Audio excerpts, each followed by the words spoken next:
Now we've got to talk about the weather. Awful wet, windy weather we've had the last day or so, and the wind's only going to intensify. So the next 2 or 3 days we're going to have gale force winds. We're going to obviously get lots of rain, and as you can see at the moment where we've got hailstones, absolutely grotty and awful outside. It's not where I want to be. I'm going to close the door and not spend any time outside today because it's blooming awful. Obviously it's really not the conditions we want for a lot of the plants in the garden, especially over winter where it's cold. So the arid plants, the cacti, things like that, the agaves, they don't want this wet awful weather because it does rot the top growth at times and the roots as well if they get absolutely saturated. So it's not ideal. It's been very wet, especially in the north of England in September, October, November, and now into December. And the wind will cause a bit of disruption over the next few days. So I've made sure everything in the garden, hopefully nothing will fall onto other things. So I've not got heavy chairs next to the greenhouse, for instance. And obviously the shelters I've checked there are safe as well, and they're quite secure. The eucalyptus trees at the back of the garden, if we can just have a look at those right at the back, they obviously don't like the winds and they're quite exposed. So if it gets really windy, there's a chance we might lose a branch or the whole trunk if it's a really bad storm. So I'll have to monitor that the next couple of days. And the worst of the winds are going to be overnight on Sunday night into Monday, I believe. So it's not a great time.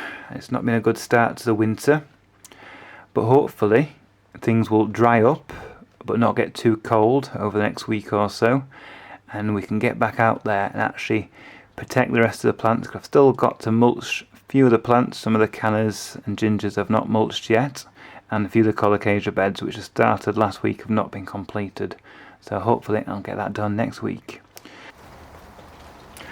So this week I received a very nice little plant from Mark, one of my YouTube video followers.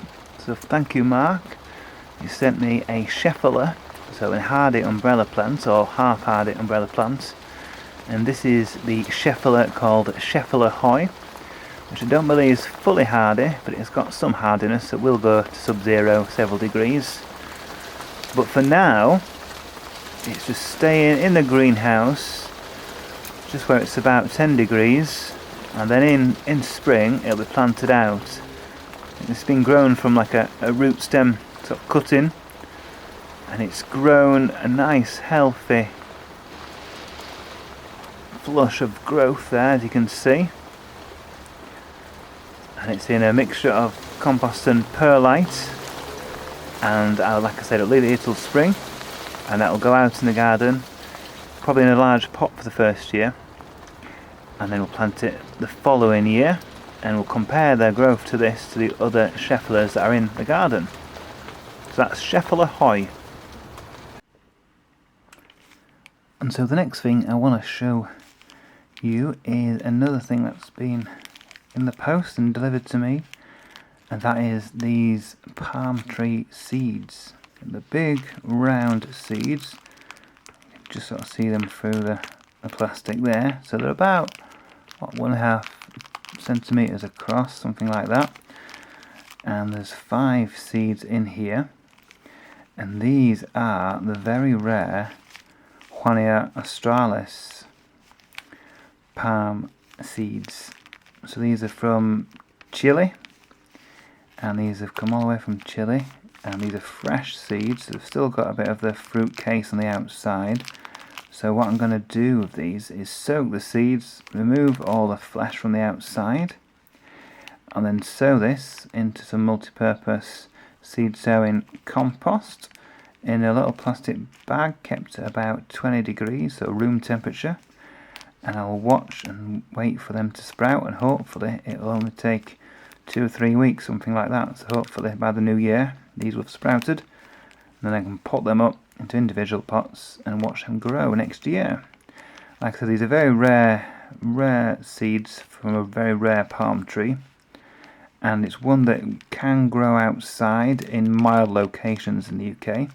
down to about -5, and they don't like it too hot, so they don't want to grow when it gets really above 25-30 degrees. So they're sort of like a temperature sort of very bit like the very mildest parts of the UK really. So it should be a plant to grow and look after for many years before planting out. Definitely rare palm, worth having, like a large feather palm with a green trunk. So we'll watch these grow.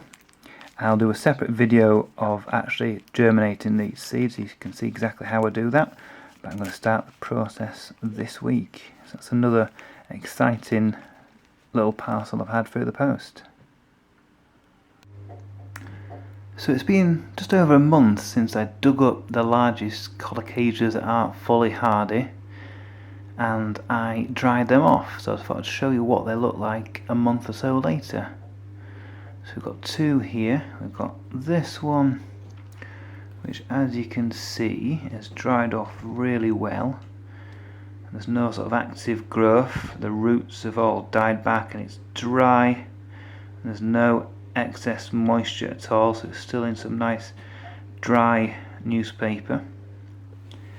And then if we come across to this one, which was the mammoth, it's quite damp, and in fact we've got growth down there. So if we just have a look in, we've got roots growing actively, so it's still too wet in here. So what we're going to do is just change the newspaper around this one and dry it off further. And I'm keeping it in the house. It's about 20 degrees room temperature. That's totally fine. As long as it's dry it won't grow. So that's what we want to try to induce in this one. So I'll change the newspaper now, put it back in this overall plastic bag and just stick it in the corner, and it'll stay like that until spring.